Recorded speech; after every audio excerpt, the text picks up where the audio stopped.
Hindi dapat nangyari to. Kailangan ko na makaalis. May parating na mga pulis.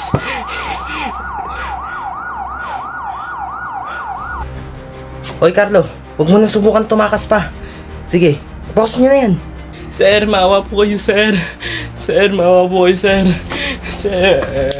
Sige na po, sir. Maawa na po kayo, sir. Sir, maawa po kayo, sir. Maawa? Bakit? Naawa ka ba sa sarili mo? Sige, subukan mo yung tumakas. Dahil mapipilitan kami. Naggawin sa'yo ang nararapat. Sir, maawa po kayo sa tatay ko, sir. Hindi po sir, kailangan niyo talagang panagutan yung mga nagawa niyang kasalanan. Oh, ito na yung bagong mong tahanan. Sana maging silbing aral to sa'yo. Opo, sir. Pag nakadaya po ako dito, pinapangako ko po magbabago na po ako, sir. O siya, sige, magpahinga ka na dyan.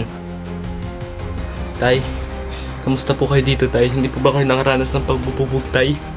Hindi naman, anak. Pero salamat at dumalo ka pa rin dito, anak. Kahit malaki yung nagawa ko sa iyong kasalanan, anak. Wala na po akong magagawa doon tay, nangyari na po ang nangyari. Pero tay, pangako mo po sa akin tay na magbabago ka na po pag nakalaya po kayo dito tay. Sige, anak. Babawi ako sa'yo. Pangako ko sa'yo, babawi ako sa'yo, anak. Sa pagkukulang ko sa'yo, anak. Pero tay, gagawin ko po ang lahat tay para makalaya po kayo dito tay. Gagawa po ako ng paraan tay. Makalaya lang po kayo dito tay. Maraming salamat, anak, dahil hindi mo pa rin ako sinukuhaan, anak. Walang ano man po tay, kahit anong gawin ko po kayo pa rin po ang tatay ko. Hindi po sir, kailangan niya talagang pagnagutan. Shout out kay Ryan James Bolante guys.